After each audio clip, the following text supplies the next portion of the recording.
Assalamualaikum warahmatullahi wabarakatuh. Kembali lagi dengan saya Dwi Ningsih di tugas kecerdasan buatan chapter 9, yaitu Conditional Generative Adversarial Network. Nah, di sini ada soalnya yang udah dibuat seperti ini. Nah, ini saya udah buat juga punya saya. Nah, baik, kita langsung mulai aja. Yang pertama di sini ada teori. Untuk nomor 1, jelaskan dengan ilustrasi gambar apa perbedaan antara vanilla GAN dan SIGAN. Oke, di sini bisa saya bacakan ya. Vanilla GAN adalah tipe GAN paling sederhana. Di sini generator dan diskriminator adalah perseptron multilayer sederhana. Dalam vanilla GAN algoritma ini sangat sederhana. Ia mencoba untuk mengoptimalkan persamaan matematika menggunakan keturunan gradien stokastik. Nah, kemudian ada SIGAN, conditional GAN. Label bertindak sebagai ekstensi ke ruang laten Z untuk menghasilkan dan membedakan gambar dengan lebih baik. Untuk ilustrasi gambar ini,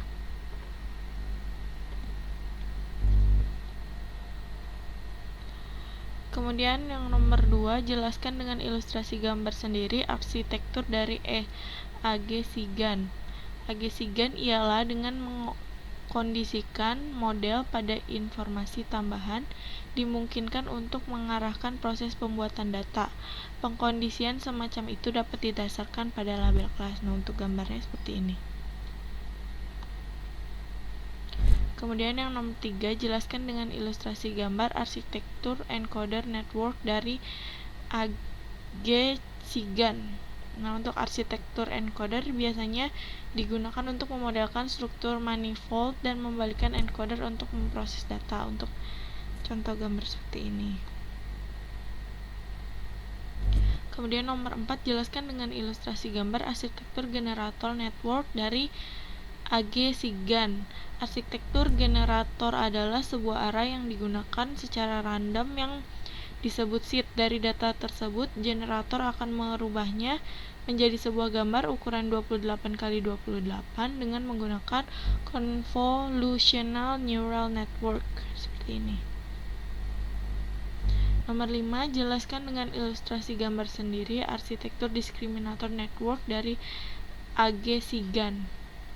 Arsitektur diskriminator adalah CNN yang dapat menerima input gambar yang berukuran 28x28 serta menghasilkan angka biner yang menyatakan apakah data yang diinputkan merupakan dataset asli atau gambar dataset palsu. Contoh gambarnya seperti ini. Kemudian nomor 6, jelaskan dengan ilustrasi gambar apa itu Pre-trained Encaption ResNet 2 model. Pre-trained network atau transfer learning merupakan suatu model penyelesaian yang memanfaatkan model yang sudah dilatih terhadap suatu dataset untuk menyelesaikan masalah dengan cara menggunakan berbagai starting point, memodifikasi dan mengupdate parameternya sehingga sesuai dengan dataset yang baru. Untuk contoh gambar ilustrasinya seperti ini. Kemudian nomor 7, jelaskan dengan ilustrasi gambar sendiri arsitektur face recognition network (AG-SIGAN). Face recognition merupakan salah satu sistem yang mengimplementasikan deep learning yang dapat mengenali wajah secara fisik dari gambar digital atau video seperti ini. Kemudian sebutkan dan jelaskan serta contoh tahapan dari ASGAN. Dari ASGAN ini terdapat 2 tahapan dengan generator dan diskriminator, di mana untuk tahapan generator sendiri membutuhkan vektor laten 100 serta menghasilkan gambar yang realistis. Sedangkan tahap diskriminator itu tahapan di mana prediksi gambar yang diberikan nyata atau palsu. Contohnya seperti ini. Kemudian nomor 9, berikan contoh perhitungan fungsi training objektif. Objektif training itu untuk meminimalisir loss function sebagai log likelihood function yang memberikan persamaan di mana D melambangkan training data. Ini untuk rumusnya. Kemudian nomor 10, berikan contoh dengan ilustrasi penjelasan dari initial latent vector approximation. Latent vector approximation merupakan kemampuan untuk membuat gambar yang realistis dan tajam serta menghasilkan gambar wajah pada usia target. Seperti itu. Kemudian nomor 11, berikan contoh perhitungan latent vector optimization. Perhitungan latent optimization menggunakan metode yang relatif sederhana tergantung pada jumlah kecil parameter yang diperlukan. Sehingga pada latent optimization dapat memetakan setiap gambar X dari dataset ke vektor acak dimensi rendah di dalam ruang latent Z. Contohnya seperti ini. Nah, itu untuk teorinya. Kemudian kita bakal masuk ke praktek. Nah, di sini untuk prakteknya kita itu butuh Google Colab. Nah, di sini kita juga butuh dataset. Nah, datasetnya itu bisa diambil dari link di atas ini. Nih di sini ya. Mana sih chapter 9? Oh, di soal yang tadi yang awal. Datasetnya bisa diambil di sana. Terus habis itu kita bisa ngambil source code Pythonnya itu dari GitHub-nya Paroli di GitHub Awanga Generative Adversarial Network Project. Nah, itu. Kemudian kita butuh Google Colab seperti ini. Nah, pertama itu buat yang mau nyobain buat yang baru pertama kali pakai Google Colab, bisa kalian lihat cara pertamanya itu di ininya si Fahmi ya, di YouTube-nya Fahmi. Nanti aku kasih di description bawah kalau kalian mau. Nah, di sini pertama-tama kalau kita udah masuk ke Google Colab, kita harus nge-mount Google Drive atau nyambungin Google Drive-nya sama Google Colab. Nah, di sini tadi tuh di sini tulisannya connecting. Jadi nanti pokoknya nanti konekin, kemudian kita tinggal cari aja di Google cara buat nge-mount Google Drive, bakal ada, atau bisa nonton videonya Fahmi. Nah, setelah kita mount Google Drive-nya, di sini kita bakal ngimport atau mindahin si file datasetnya. File datasetnya dapat dari sini. Kita tinggal di sini kita tambahin pintasan aja untuk si file datasetnya. File datasetnya itu kita masukin ke Google Drive kita.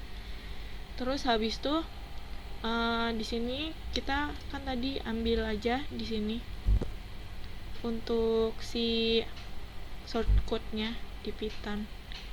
Nah, kemudian di sini kita bisa import tar file buat make si dataset yang udah kita masukin ke Google Drive kita. Ini nanti di run, tadi udah saya run tapi lama banget jadi nggak akan saya run lagi.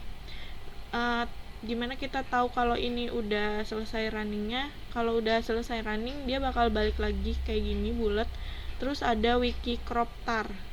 Kan tadi cuma ada ini satu wiki crop, kemudian kalau udah kita running dia bakal muncul wiki crop tar buat masukin ini. Oh ya, jangan lupa di sini kita kan ngimport tar file, terus kita bikin inisialisasi pakai tf. Nah di sini kita bakal ngebuka si filenya ini, file wiki crop. Jadi di sini kita harus benar-benar benar gitu buat naro si directory dari wiki cropnya. Nah setelah itu kita lihat lagi soalnya. Nah yang pertama jelaskan bagaimana cara ekstrak ke dataset. Itu tadi buat ngekstraknya pakai ini. Yang harus diperhatiin bener-bener tuh ini ya, yang kontennya ini, direktorinya. Kemudian yang kedua jelaskan bagaimana kode program bekerja untuk melakukan load terhadap dataset yang sudah diekstrak, termasuk bagaimana penjelasan kode program perhitungan usia di bawah ini. Nah, di bawah ini merupakan kode untuk melakukan fungsi perhitungan usia. Nah, di sini kita bisa masukin fungsinya ke dalam Google Colab, terus kita run aja.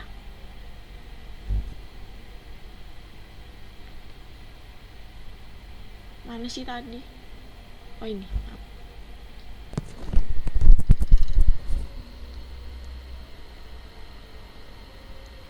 Ini buat fungsi perhitungan usia. Nah, di sini untuk fungsi perhitungan usia ini ada kita ngeload data dari Wikimed filenya. Kemudian setelah itu kita ngeload list dari semua file. Nah, di sini juga kita habis itu membuat list dari MATLAB, serial date number, kemudian list dari tahun ketika fotonya diambil, kemudian kalkulasi usia. Kemudian kita di sini ini untuk membuat list dari tuples yang berisi foto, direktori foto dan usianya. Kemudian ini untuk mengembalikan yang tadi, mengembalikan apa ya?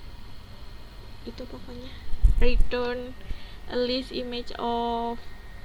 of all image and perspective age. Dia bakal nge-return. Nah, kemudian yang selanjutnya, bentar saya pusing. Nomor 3. Nah, di sini jelaskan bagaimana kode program The Encoder Network bekerja, dijelaskan dengan bahasa awam dan ilustrasi sederhana. Proses encoder berfungsi untuk mempelajari pemetaan terbalik dari gambar wajah dan kondisi usia dengan vektor laten Z. Nah, di sini untuk source code-nya kayak gini. Nah, kemudian di sini apa lagi nih? Bukan.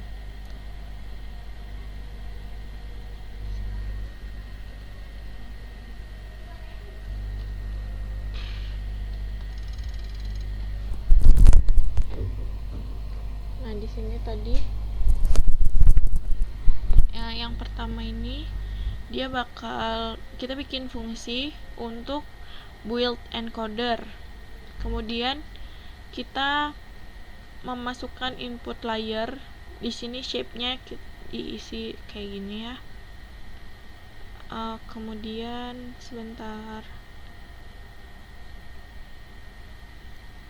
Setelah input layer kita masukin convolution block 1, 2, 3, 4 dan seterusnya.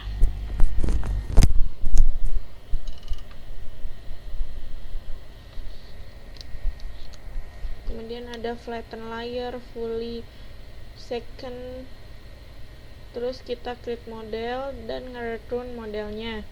Nah, bisa kita running aja ini yang nomor berapa nggak tahu. Nah, kalau dia berhasil maka dia bakalan kembali kayak yang tadi. itu tandanya berhasil. Kemudian selanjutnya, mohon maaf kalau nggak ngerti, saya juga nggak ngerti. Kemudian jelaskan bagaimana kode program The Generator Network bekerja dengan ilustrasi sederhana. Proses generator agar bekerja dengan baik dibutuhkan representasi dari gambar wajah dan vektor kondisi sebagai inputan yang menghasilkan sebuah gambar. Nah, di sini udah ada source code-nya. Di sini kita bikin fungsi lagi, build dev. Dev itu fungsi, build generator fungsinya. Kemudian kita membuat generator model dengan hyperparameter value untuk mendefinisikannya. Di sini kita masukin latent dim 100, kemudian 6 kelasnya 6 dan lain sebagainya. Kemudian disampling seperti ini. Yang ini ya, kita bisa running. Nah, ini juga jalan ya. Ya. Aduh, malah keluar. Maaf. Nah, kemudian selanjutnya jelaskan bagaimana kode program The Discriminator Network bekerja dengan ilustrasi sederhana. Nah, proses diskriminator ini untuk membedakan antara gambar asli dengan gambar palsu. Seperti biasanya kita bikin dulu fungsi, kemudian kita input shape, label shape, image input, label input, dan lain sebagainya. Seperti itu. Terus kita bisa run tadi di Google Colab. Kemudian kita bikin model, terus kita masukin inputan yang tadi, kemudian kita return modelnya. Kemudian nomor 6, jelaskan bagaimana kode program training SIGAN bekerja. Proses training SIGAN ini bekerja dengan load file.mat pada dataset lalu epoch sebanyak 500 kali. Nih di sini. Di epoch sebanyak 500 kali. Ya kayak gitu. Maaf tadi bandicamnya udahan. Biasa pakai yang trial. Nomor 7, jelaskan bagaimana kode program initial dan latent vector approximation bekerja. Nah, initial dan latent vector approximation bekerja ini melakukan prediksi epoch yang telah dibuat sebanyak 500 kali dan nanti hasilnya ada di dalam folder result.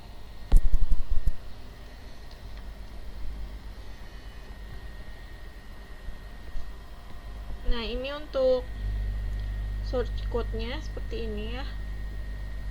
Ya, pokoknya gitu deh. Ini nggak plagiat. Terus sebenarnya tadi ada error, cuma nggak ke screenshot. Errornya ini biasanya pas kita masuk ke